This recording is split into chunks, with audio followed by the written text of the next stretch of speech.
जय हिंद दोस्तों, स्वागत है आप सभी का आपके अपने परिवार आदित्य रंजन सर टॉक्स में। तो मेरे भाई एक बहुत ही खास वीडियो आप लोगों के लिए होने वाली है और एक बहुत ही अच्छी खबर है। मतलब बिहार के चुनाव के बाद में नेताओं के लिए अच्छी खबर हो जाती है, लेकिन हमेशा ये इत्तेफाक कहिए या फिर ये पहले से सोची समझी बात कहिए, साजिश कहिए, साजिश तो नहीं कहेंगे इसको, लेकिन हाँ एक प्लानिंग बहुत अच्छी गवर्नमेंट की होती है कि जब जब चुनाव आता है तो उसके पहले यहाँ पर एक भारी संख्या में पुलिस की तैनाती कर दो। वहाँ पे आप अक्सर देखेंगे जब दिल्ली में चुनाव आएगा, दिल्ली पुलिस और सीपीओ की दबा करके वैकेंसी आती है। यूपी में आएगा तो मेरे भाई वहां पर यूपी कांस्टेबल की चुनाव में मतलब बढ़िया वैकेंसी उनकी आती है। वैसे ही बिहार में जब चुनाव आने वाला है, माहौल पूरा गर्मा गर्मी का है, ठीक है, तो वहीं पर ये एक बहुत बढ़िया स्ट्रेटजी मानी जा रही है, जहां पर 19,838 मेरे भाई यहां पर पद दिए गए हैं। ये कोई छोटा मोटा पद नहीं है, बहुत बड़ी भी नहीं कहेंगे, हाँ, लेकिन टक्कर का मेरे भाई यहां पर वैकेंसी ये होने वाला है। ठीक है, तो स्पष्ट रूप से आप यहां पर पढ़ सकते हैं कि बिहार पुलिस एवं बिहार विशेष सशस्त्र पुलिस में सिपाही के पदों पर नियुक्ति हेतु सूचना। अब ये जो वैकेंसी है बच्चों, यहां पर ये पुरुष और महिलाओं दोनों को मिला करके है। इसका थोड़ा हम ब्रेकआउट आपको समझाते हैं। अगर आप इसमें देखेंगे तो कैटेगरी वाइज हम बता दें तो जनरल कैटेगरी की 7,935 है और उसी के अंदर मेरे भाई महिलाओं के लिए फिक्स कर दिया गया है 2,777। ठीक है, ऐसे ही ईडब्ल्यूएस का मेरे भाई 1983 है, तो यहां पर उसमें महिलाओं की वैकेंसी आरक्षित कर दी गई है 694। एससी का, एसटी का, ईबीसी का और बीसी का। अब बोलेंगे सर इसमें ओबीसी कहाँ है? असल में बिहार में थोड़ा सा मामला अलग हो जाता है। जब आप बिहार में जाते हैं तो ओबीसी भी दो भाग हो जाते हैं, क्रीमी लेयर, एक नॉन क्रीमी लेयर। ठीक है ना, तो मेरे भाई एक बीसी हो जाता है, एक ईबीसी हो जाता है, मतलब पिछड़ा वर्ग, एक अत्यंत पिछड़ा वर्ग। इससे ज्यादा मेरे भाई प्राथमिकता इनको मिल रही होती है, इसीलिए इनकी वैकेंसीज भी अगर आप देखोगे तो ज्यादा, यानी ओबीसी का ही अगर आप वैकेंसी देखो तो लगभग आपको मेरे भाई 6,000 के करीब में पड़ जाता है। ठीक है, जो कि जनरल से सिर्फ थोड़ा सा कम है और ईडब्ल्यूएस से कई गुना ज्यादा है। ठीक है, जो बच्चे बिहार के होंगे यहाँ पर तो उनको पता होगा कि दो तरह के जाति के सर्टिफिकेट बनते हैं, एक मेरे भाई राज्य सरकार द्वारा और एक होता है केंद्र सरकार के नौकरी के लिए। अगर आप एसएससी की परीक्षा के लिए जब मतलब अप्लाई करते हो तो उसमें केंद्र सरकार वाला सर्टिफिकेट बनता है, और राज्य सरकार के लिए करते हो तो राज्य सरकार वाला बनता है, उसमें ओबीसी नहीं होता, ईबीसी और बीसी होता है। ठीक है, तो ये थोड़ा अपने को मेरे भाई ध्यान रखना है। अब अगर हम आगे बढ़े यहाँ पर तो देखो, जो ये पेपर का आया है फॉर्म भरने का, वो कब से कब तक है? तो ऑनलाइन में मेरे भाई ये वैकेंसी आ चुकी है, 18 मार्च से आप इसको अप्लाई कर पाएंगे और अंतिम जो डेट होगा वो 18 अप्रैल तक होगा। ठीक है, चुनाव की बातों को मैंने रिलेट इसीलिए किया क्योंकि अक्सर सरकार की कोशिशें होती हैं कि एक हम बच्चों और युवाओं के अंदर में थोड़ा पॉजिटिव होप दे दें, और ऐसा नहीं है कि चुनाव के नतीजे तक आते आते इसके नतीजे आ जाएंगे, बिल्कुल भी नहीं। कई इसके चरण हैं, वैकेंसीज पहले घोषित कर दी जाती है, नोटिफिकेशन पहले बता दिया जाता है, पेपर का डेट चुनाव के आसपास रखा जाता है, लेकिन रिजल्ट आते आते थोड़ा वक्त लग जाता है। पिछली वैकेंसीज को भी अगर आप देखें तो उनमें भी काफी ज्यादा वक्त लगा था, इसमें भी इसी तरीके से वक्त लगेगा, लेकिन ठीक है, कहीं ना कहीं आप लोगों के लिए एक अच्छी बात है और इससे आपको पॉजिटिव होना चाहिए। ठीक है, अगर हम बात करें मेरे भाई यहाँ पर कि ये फॉर्म का जो फीस है वो क्या है, तो देखो सबसे पहली बात कि आपके मन में ये शंका हो रही होगी कि ये बिहार सरकार या बिहार के अधीन ये नौकरी है, तो क्या इसमें बाकी राज्य के लोग अप्लाई कर पाएंगे? बिल्कुल कर पाएंगे। आप टीचर वाला अगर वैकेंसी देखोगे तो उसमें भी बाकी राज्य के लोगों ने अप्लाई किया, वैसे ही ये कांस्टेबल वाला जो वैकेंसी है इसमें भी बाकी राज्य के लोग अप्लाई कर पाएंगे, लेकिन डिफरेंशिएशन हमेशा रहता है। जिस राज्य की वैकेंसी आती है वहां की राज्य सरकार की हमेशा जो झुकाव और रुझान होती है वो ये होती है कि हम अपने राज्य के लोगों को ज्यादा से ज्यादा नौकरी दें, क्योंकि उनके वोटर होते हैं। ठीक है, वो फिक्स वोटर होते हैं वहां पर, तो उनको टारगेट करने की कोशिश होती है। तो ऐसे ही फीस में भी थोड़ा सा ध्यान रखा गया। फीस में मेरे भाई अगर हम बात करें तो एससी हो गया, एसटी हो गया यहां पर, ठीक है, और साथ में बिहार राज्य की जितनी भी महिलाएं हो गई, चाहे वो किसी भी जाति से आती हैं, मतलब यूआर, जनरल, ओबीसी, मतलब ईबीसी और बीसी, आपका किसी भी कैटेगरी की महिला है और वो बिहार राज्य में है, उनके लिए निःशुल्क 180 रुपए का फॉर्म है। ठीक है, बहुत ही कम, मतलब यहां पर चार्ज रखा गया उनके लिए, फ्री किसी के लिए नहीं है। चाहे एससी हैं आप, एसटी हैं या फिर आप महिला हैं, किसी भी वर्ग की हैं, 180 रुपए आपको देना पड़ेगा। ट्रांसजेंडर अभ्यर्थियों के लिए 180 रुपए हैं, और बाकी जितने कैटेगरीज के हो गए या किसी भी राज्य के हो गए उनके लिए मेरे भाई यहां पर 675 रुपए का फॉर्म लिया गया। मतलब बढ़िया पैसा ये लोग लेता है फॉर्म के नाम पर। ठीक है ना, और पेपर भी लोग ऑनलाइन नहीं कंडक्ट करवाएगा, ऑफलाइन करवाएगा, बाद में वो उम्र छीन लेगा आपसे। ठीक है, बट ठीक है, बढ़िया भाई, चलो 675 रुपए लेकर के बढ़िया एक बार में करवा दे तो ज्यादा बढ़िया है। हमको तो लगता है जो 675 लेते 2-3 बार का किस्त का होता है, क्योंकि इनको पूरा विश्वास होता है अपने ऊपर में कि हम एक बार तो पहले पेपर लीक करवाएंगे, दूसरी बार टेक्निकल फॉल्ट करवाएंगे, तीसरी बार में तुम्हारा रिजल्ट देंगे। ऐसा इसमें नहीं है, लेकिन हाँ बाकी जो एसएससी, बिहार एसएससी की जो परीक्षाएं हुई आप उनमें देख लीजिए। ठीक है, तो ये लोग पूरा एस्टिमेट लगा के 4 साल का प्लान लेकर के तब आपसे एक बार फॉर्म का पैसा लेता है। ठीक है, हम आपको नेगेटिव यहाँ पर नहीं कर रहे हैं, जो कि चलन है, मतलब जनरली स्टेट एग्जाम्स का, वो हम आपको एक बता रहे हैं यहाँ पे। अगर हम बात करें शैक्षणिक योग्यता को लेकर के, तो देखिए जो सब इंस्पेक्टर की बहाली होती है वो ग्रेजुएट लेवल पर होती है, और जो कांस्टेबल की होती है वो 10+2 लेवल पर होती है, चाहे आप यहाँ पर यूपी में देखिए, दिल्ली में देखिए, बिहार में देखिए, और ये इसका मतलब स्टैंडर्ड माना जाता है। लेकिन इसमें 10+2 वाला कौन सा बच्चा, क्या जिसका इस साल नवंबर में हो रहा है वो इसको अप्लाई कर पाएगा? बिल्कुल भी नहीं। जिनकी डिग्री 18 अप्रैल के पहले तक की है, ठीक है, डिग्री का मतलब यहां पर कि आपके हाथ में वो डेट में, उस सर्टिफिकेट में वो लिखा होना चाहिए। तो अगर वो लिखा हुआ है तो आप इस पद के लिए योग्य हैं, और अगर वो नहीं लिखा हुआ तो आप इसके लिए योग्य नहीं है। बाबू चाहे उसके बाद में तुम्हारा 19 अप्रैल को रिजल्ट कहना है हो, जाओ अगले साल का तैयारी करना, इसमें तुम्हारा कोई रोल नहीं है। ठीक है, क्या आयु सीमा का कोई बड़ा रोल है यहाँ पर?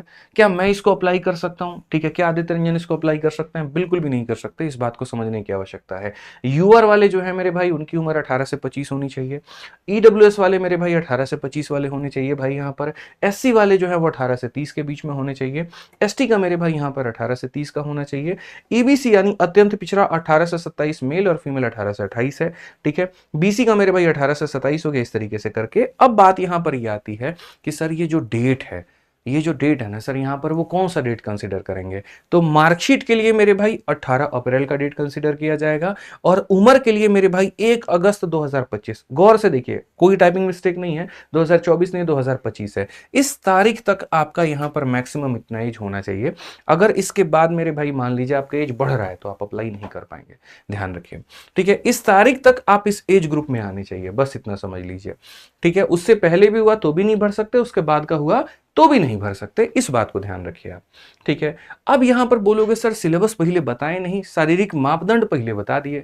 काहे ऐसा किए आप? ऐसा इसीलिए किए क्योंकि भैया ये बिहार है और यहां कुछ भी होता है। जितने भी राज्य हैं, अगर आप उनके कांस्टेबल लेवल की बहाली देखोगे तो उनका जो मेरिट बनता है वो रिटन पेपर पर बनता है, और फिजिकल उनका क्वालिफाइंग होता है। चाहे आप दिल्ली उठाओ, चाहे आप यूपी उठाओ, बिहार में मेरे भाई उल्टी गंगा बहती है। यहां पर क्या होता है, रिटन को सिर्फ क्वालिफाइंग माना जाता है, और जो मेरिट बनता है वो फिजिकल के आधार पर बनता है। ठीक है, फिजिकल में भी कौन कौन से मापदंड है वो भी हम समझाएंगे आपको। और इतना हम आपको आश्वस्त कर देते हैं कि इस वीडियो के बाद में आपको कोई भी YouTube पर कोई भी वीडियो देखने की जरूरत नहीं पड़ेगी, ये अपने आप में पर्याप्त होगा, जो संपूर्ण जानकारी देगा आपको। तो इसीलिए आप इस चैनल को सब्सक्राइब कर लीजिए, क्योंकि ऐसे कई नोटिफिकेशंस के ऑथेंटिक वीडियोस हम लोग लेकर के आ रहे होते हैं और आपको सटीक जानकारी दे रहे होते हैं। ठीक है, चलिए आइए यहां पर। तो अगर हम बात करें कैटेगरी को लेकर के, तो सर यूआर और बीसी वाले जो है उनके लिए मेरे भाई हाइट हमारा न्यूनतम मतलब 165, इससे ऊपर चाहे तुम्हारी जितनी हो। बात करें सीना को लेकर के, तो बिना फुलाए 81, फुला करके 5 सेंटीमीटर यानी 86 तक जाएगा। ऐसे ही ईबीसी, एससी, एसटी, और ये सारा का सारा जो मेरे भाई पीपीटी है ना पूरा, ये हम आपको डाल देंगे अपने अपने Telegram maths by Aditya Ranjan sir पर। ठीक है, तो आप इसको मेरे भाई डाउनलोड कर लीजिएगा, और वहां से अगर कभी भी फ्यूचर में कोई जानकारी की आपको आवश्यकता पड़ी तो आप वहां से ले लीजिएगा। कोशिश करूंगा मैं इसका एक हेल्प बुक बनवा करके और पीडीएफ मेरे भाई आपके टेलीग्राम पर डलवा दूं। ठीक है, ताकि वो हेल्प बुक हमेशा आप अपने साथ में रखें और आपको उसका फायदा मिलता रहे। ठीक है, अब बात आती है कि सर इतनी बड़ी संख्या में जो है वैकेंसी आई है, योग्यता भी सिर्फ 12वीं चाहिए यहां पर, तो सर चयन का प्रक्रिया क्या है? थोड़ा मतलब संदेह सा मन में है। तो देखिए 3 चरण है। सबसे पहला चरण है कि इसकी एक लिखित परीक्षा होती है। उसके बाद में जब आप इसको क्वालिफाई करते हैं तो आप यहां पर फिजिकल में जाते हैं। मेरिट इसके आधार पर बनता है। जिनका मेरिट बन जाता है उनका डॉक्यूमेंट वेरिफिकेशन और मेडिकल होता है, और बाद में आपके हाथ में आपका नौकरी पकड़ा दिया जाता है। लेकिन अब इसमें अलग अलग चरण क्या है वो हम थोड़ा डिटेल में जानने की कोशिश करते हैं, और सारी बातें हम आपको डिटेल में बताते हैं। तो सबसे पहला जो स्टेज 1 है वो हमारा है मेरे भाई रिटन की परीक्षा। इसके बारे में हम बताएं तो उसमें कौन कौन से विषय आते हैं। तो मेरे भाई हिंदी के 10 सवाल, अंग्रेजी के 10 सवाल, गणित के 10 सवाल। कितने हो गए? लगभग मिलाकर के हमारे 30 हो गए। 10 से 12 मतलब वेरी कर जाता है, 2 ज्यादा 2 कम ऐसे करके। ठीक है, सामान्य विज्ञान यानी जनरल साइंस के हमारे हो गए 30 सवाल। तो 30 और हमारे 30 हो गए मेरे भाई 60, और बाकी के जो 40 सवाल हो गए उसके अंदर में समसामयिकी यानी करंट अफेयर और हमारा पूरा पूरा संपूर्ण जीएस आ गया। ये पूरा भाग हमको तो ये समझ में नहीं आता 10 सवाल में इंग्लिश क्या पूछेगा ये लोग, मैथ्स क्या पूछेगा, मतलब ठीक है चलो अपनी प्रक्रिया है। 100 सवाल मेरे भाई हो गए, एक एक नंबर का हो गया पेपर, तो 100 नंबर का हो गया। समय पूरा 2 घंटा ये लोग देता है बढ़िया से कि तुम आराम से सोच करके लिखो। भाई समय पता है ज्यादा कहां दिया जाता है? वहां पर जहां मैथ और रीजनिंग का जो पार्ट है ना, उनके क्वेश्चन ज्यादा ज्यादा हो तो वहां ज्यादा समय दिया जाता है। जीएस के क्वेश्चन तो बच्चा इसे उड़ा देता है, 2 घंटे तो हमको लगा बहुत ज्यादा इन लोग वक्त दे दिया, बट ठीक है बिहार है, मैंने कहा ना कुछ भी हो सकता है, बढ़िया बात है। अब यहां पर मान लीजिए इन लोगों ने ये पूरा पूरा बना दिया, तो आपको लग रहा होगा सर कट ऑफ कितनी जा रही होगी, ठीक है सर कितना क्वालिफाइंग होगा, क्या होगा, 100 तरह के मन में सवाल आ रहे होंगे। मैं आपके लिए एक अच्छी खबर बताता हूं, समझिए सारी बातें की एकदम पॉइंट वाइज लिखी हुई है कि अगर आप मान लीजिए भविष्य में कोई बात भूल भी गया, हालांकि स्क्रीनशॉट आप लोग लेते रहिएगा फोन में, स्क्रीनशॉट लेना मत भूलिएगा, ठीक है। फिर भी उसके बाद हम लिंक डाल देंगे टेलीग्राम पर, टेलीग्राम का सर लिंक डाल दीजिएगा वीडियो में, ठीक है, बच्चों को मिल जाएगा। तो अगर हम टेलीग्राम नहीं, पीडीएफ का ही लिंक डाल दीजिएगा आप वीडियो के अंदर में, ठीक है, तो सीधा उस लिंक पर क्लिक करोगे सीधा पीडीएफ खुल जाएगा तुम्हारे लिए।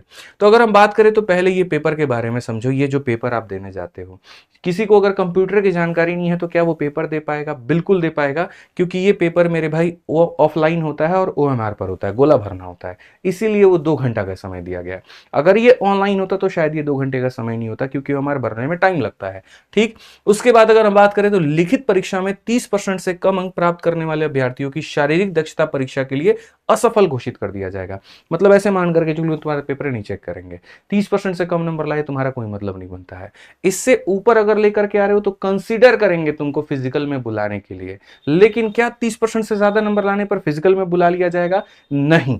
इसी बात का स्पष्टीकरण अगले लाइन में आपको मिलता है कि लिखित परीक्षा में प्राप्त अंकों के आधार पर यथासंभव विज्ञापित रिक्तियों के आरक्षण कोटि पर प्रत्येक कोटि के 5 गुना अभ्यर्थियों का चयन होगा। ऐसे मान करके चलो कि जैसे जनरल में 3000 सीटें हैं तो 3000 का 5 गुना यानी 15,000 लोगों को मेरे भाई फिजिकल में बुलाया जाएगा, ठीक है। ये नहीं कि 18,000 लोग 20,000 लोग क्वालिफाई कर लिए सबको बुला लेंगे, नहीं। तो इसका मतलब ये हुआ कि जैसे सीडीएस में होता है कि मिनिमम इतना परसेंट आपको लाओगे तो क्वालिफाई करोगे और बाद में उसका कट ऑफ बनता है, वैसे यहां पर भी है कि मिनिमम तो 30% लाना ही लाना है, ठीक है। और उसके बाद और बेहतर स्कोर होना चाहिए, ताकि जो शुरू के मने मानो यहां पर 15,000 अगर जनरल कैटेगरी के लोगों को बुलाया जा रहा है तो उन 15,000 लोगों के उन भीड़ में मेरे भाई आप शामिल हो पाए। यानी आपको सच में पढ़ना पड़ेगा और आप इसको मजाक मजाक में नहीं ले सकते। बेशक ये क्वालिफाइंग है, बेशक इसके आधार पर मेरिट नहीं है, लेकिन अगले पड़ाव में जाने के लिए नंबर का अच्छा होना बहुत जरूरी है। ये दिमाग में पहले दिन से बिठा लेना। उसके बाद अंतिम जो लाइन हमने कही है वो यही है कि लिखित परीक्षा अंतिम मेधा सूची, मतलब वही लिखित परीक्षा के आधार पर मेरिट आपका नहीं बनेगा।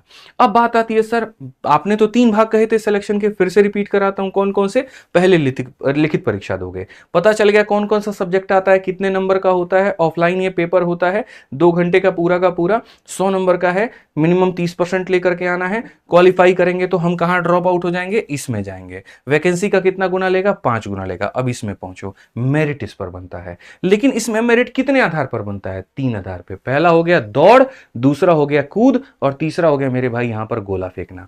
वो तीनों पर कितने कितने नंबर बनते हैं वो भी हम बताते हैं। सबसे पहले पर आ जाइए दौड़ पे। दौड़ कितने नंबर का है? 50 नंबर का, ठीक है। जो व्यक्ति 5 मिनट या 5 मिनट से कम भागता है उसको पूरे मेरे भाई 50 में 50 दिए जाते हैं, ठीक है। उसके बाद में अगर हम बात करें यहां पर जो 5 मिनट से 5 मिनट 20 सेकंड तक मेरे भाई भागेगा उसको मिलेगा 40 नंबर। जो 5:20 से 5:40 तक भागेगा उसको 30 नंबर। जो 5:40 से 6 तक भागेगा उसको 20 नंबर। और जो 6 मिनट से ज्यादा लेगा, बोरिया बिस्तर समेटो निकलो यहां से, तुम्हारी आवश्यकता नहीं है। सीधा इसे बोल के टाटा बाय बाय कर देंगे। भाई इतना ज्यादा भागोगे तो तुम कैसे कल के दिन चोर को पकड़ पाओगे? तो फिर तो तुम्हारी जरूरत ही नहीं है सरकार को। समझ गए बात को लेकर के? ये ध्यान रखना है। जैसे ये पुरुषों का कहानी है तो महिलाओं के भी कुछ ऐसे ही नंबर दिए गए हैं। 4 मिनट से अगर आप कम आती हैं तो 50 अंक। भाई 50 में 50 लाना अपने आप में बहुत बड़ी बात है, ये बात ध्यान लेकर के चलो। अब ये दौड़ कितने मीटर की होती है? तो ये दौड़ मेरे भाई यहां पर 1600 मीटर की होती है। 16 किलोमीटर नहीं है, 1600 मीटर की है। यहां पर 400 के 4 चक्कर तुम्हें लगाने पड़ सकते हैं, इतना ध्यान रखो। और इतने समय के अंदर में तो मतलब एक मुश्किल है थोड़ा सा, बट ठीक है, नौकरी है तो उसके आगे क्या मुश्किल है भाई। अब आप सोचो ना कितनी बढ़िया सरकारी नौकरी मिल रही है आपकी शारीरिक फिटनेस के आधार पर। और क्या चाहिए? योगा करो, भागो, रोज पहले से भागो। तो ये पॉइंट नंबर 1 हो गया मेरे भाई। 50 नंबर का तुम्हारा दौड़ हो गया। 50 नंबर का मेरे भाई यहां पर पहले आ जाते हैं ऊंची कूद। अब ये कूद की अगर हम बात करेंगे यहां पर तो ये जरा देखो, ये अधिकतम है 25 नंबर का, ठीक है। सभी कोटि के पुरुषों के लिए न्यूनतम ऊंचाई मेरे भाई 4 फीट, ठीक है। 4 फीट अगर आप मेरे भाई करते हैं आपको 13 अंक मिलेंगे। यहां उल्टा है थोड़ा, मिनिमम कितना चाहिए? 4। 4 फीट 4 इंच अगर आप करते हैं 17। 4 फीट 8 इंच मेरे भाई यहां पर 21। और 5 फीट पे आपको मिलते हैं मेरे भाई कितना? 25 अंक आपको मिलते हैं। ठीक है, पूरा 25 नंबर का समीकरण समझ गए। उसी तरीके से यहां पर मेरे भाई महिलाओं का भी दिया गया है। तो 50 नंबर का आपका हो गया मेरे भाई दौड़, 25 नंबर का हो गया आपका कूद, और 25 नंबर का आपका हो गया मेरे भाई गोला फेंक। यहां पर अगर आप यहां देखो तो समझ में आ गया। गोला फेंक में क्या है, 16 फीट से 17 फीट में 9 अंक, 17 फीट से मेरे भाई ज्यादा पर आपका 13 अंक हो गया। ठीक है, 18 फीट से ज्यादा मेरे भाई यहां पर इतना हो गया, 19 फीट से ज्यादा यहां पर इतना हो गया, और 20 फीट से ज्यादा यहां पर कितना हो गया, तो 25 अंक हो गया।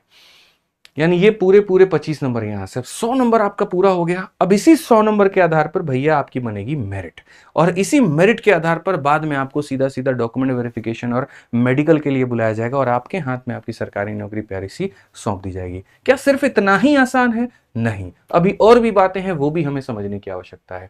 असल में जो ये शारीरिक दक्षता की जो परीक्षा होती है सर, यहां कहा गया कि नियत समय पुरुषों के लिए 6 मिनट एवं महिलाओं के लिए 5 मिनट में दौड़ पूरा करने वाले अभ्यर्थियों को गोला फेंक एवं अथवा सूची मतलब ये कूद वूद में भागा जाएगा। जो दौड़ ही क्वालिफाई नहीं कर पाया उसको आगे के स्टेजेस में नहीं भेजेंगे, उसको बोलेंगे यहीं से निकलो, चलो टाटा बाय बाय। जिसने दौड़ क्वालिफाई किया उसी को आगे समय भी देंगे, उसी की आगे परीक्षा भी हो पाएगी।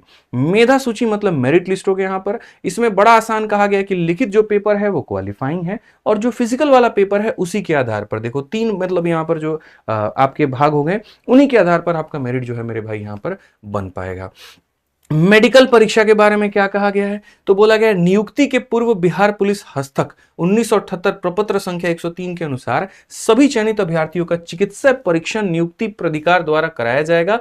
आंख, कलर ब्लाइंडनेस जो है, श्रवण शक्ति एवं हकलाहट की भी जो जांच होगी मेरे भाई, और नियुक्ति के लिए अभ्यर्थियों का चिकित्सक परीक्षा में योग्य पाना अनिवार्य है। मेडिकल क्वालिफाई नहीं करते हैं तो जितनी भी मेहनत आपने मेरे भाई यहां पर की है वो सारी की सारी बेकार हो जाएगी, सारी की सारी मेरे भाई यहां पर वो हो जाएगी। ठीक है, अब बात आते हैं चरित्र सत्यापन एवं पहचान। इतना शुद्ध हिंदी तो मेरे भाई हमने जीवन में कभी नहीं लिखा जितना हमको इसका लिखना पड़ा है। क्या अगर नोटिफिकेशन में ससुराल लोग इतना हिंदी भी दिया हुआ है, मतलब कैरेक्टर सर्टिफिकेट आसानी से बोल देते हैं। 4 बार तो हम सोचने में आ गए चरित्र सत्यापन, बट ठीक है चलो बढ़िया बात है। कैरेक्टर सर्टिफिकेट की बात ये कही गई है, ये भी बहुत जरूरी है। ठीक है, नेता का कैरेक्टर कैसा भी हो फर्क नहीं पड़ता, पुलिस मेरे भाई एकदम कैरेक्टर वाला चाहिए इनको।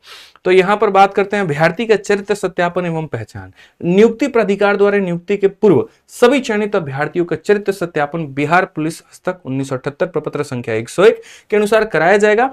प्रतिकूल प्रतिवेदन प्राप्त होने एवं अथवा अभ्यर्थियों द्वारा मतलब यहां तथ्य छुपाए जाने की स्थिति में संबंधित अभ्यर्थी नियुक्ति के लिए अयोग्य घोषित किए जाएंगे। इसके लिए आपको टेंशन लेने की जरूरत नहीं है भाई, इतना हिंदी का हम सार तुमको बताते हैं। कैरेक्टर सर्टिफिकेट अच्छा होना चाहिए। अब ये कैरेक्टर सर्टिफिकेट कौन बनाएगा, तो ये गैजेट ऑफिसर्स बनाते हैं। तो वो भी हम लोग आपको एक जो हेल्प बुक हम देंगे ना आगे चल के, तो उसके अंदर में हम पूरी तरीके से बता देंगे। किसी के कैरेक्टर सर्टिफिकेट में कोई दिक्कत आएगी तो आप मेरे से संपर्क कर सकते हैं, वहां पर मैं आपका ये सारा काम करा दूंगा। इतनी पहुंच थोड़ी बिहार सरकार में है, मैं आपको ये बात तो पहले नहीं कहता हूं, ये हमारा है, हम करवा देंगे आपका।